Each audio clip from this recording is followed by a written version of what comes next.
In the quiet glow of thousands of softly lit white roses, the Princess of Wales marked a profoundly personal moment ahead of Christmas, not with speeches or cameras, but with reflection, remembrance, and gratitude. Catherine made an unannounced private visit to the Ever After Garden, a poignant installation created to raise vital funds for the Royal Marsden Cancer Charity, the very hospital where she herself received life-saving treatment.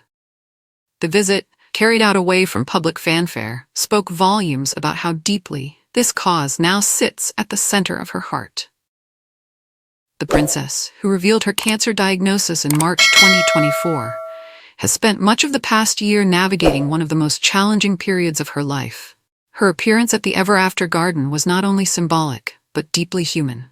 A moment of quiet solidarity with patients, families, clinicians, and all those whose lives have been touched by cancer. The installation, set within Duke of York Square, transforms the space with more than 30,000 illuminated white roses. First launched in 2019 by designer Dame Anya Hindmarch alongside fashion writer Camilla Morton, the garden allows visitors to dedicate a rose to a loved one, a powerful act of remembrance and hope. Among the thousands of tributes, Catherine added her own handwritten message. Simple, restrained, and heartbreaking in its clarity, it read, "In loving memory of all those who have lost their lives to cancer." Those few words carried the weight of lived experience. After being given a private tour of the installation, the princess later shared a further message on social media, offering thanks to all who had contributed to the project and its mission. "Every flower, every light, is a memory held together, an illumination of shared love, remembrance, and hope," she wrote, signing off simply with the initial C, a deeply personal touch that resonated with many. The timing of Catherine's visit was especially poignant. It came just days after King Charles shared his own deeply personal update about his ongoing cancer treatment, revealing that his care could now be scaled back. In his message, the king urged the public to prioritize early detection and cancer screenings, reinforcing a rare moment of openness from the royal family around a subject that affects millions.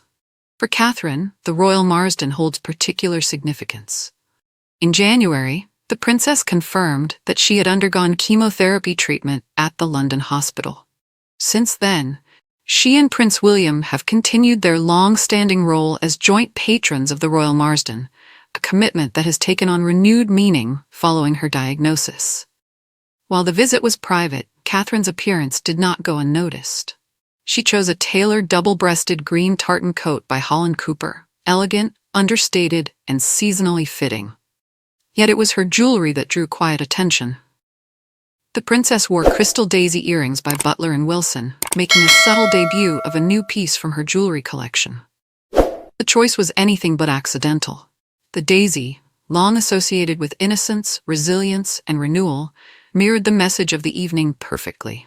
Catherine has worn Butler & Wilson designs before, dating back to her time as Duchess of Cambridge, and the brand's heritage made the choice especially meaningful for an event centered on remembrance and hope. Behind the poise, however, lies a journey marked by immense challenge. When Catherine announced her diagnosis in March 2024, it followed weeks of intense speculation and invasive public scrutiny. She subsequently withdrew from public life to focus entirely on treatment, a 9-month period she later described as incredibly tough, both physically and emotionally for herself and her family. Yet as months passed, signs of recovery quietly emerged.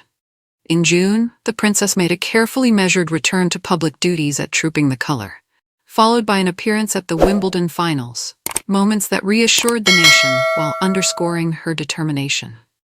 September brought confirmation that she had completed chemotherapy. The autumn months that followed saw Catherine undertake a series of deeply personal engagements, each reflecting empathy forged through experience. In October, she visited Southport to meet families affected by the tragic knife attacks earlier in the summer.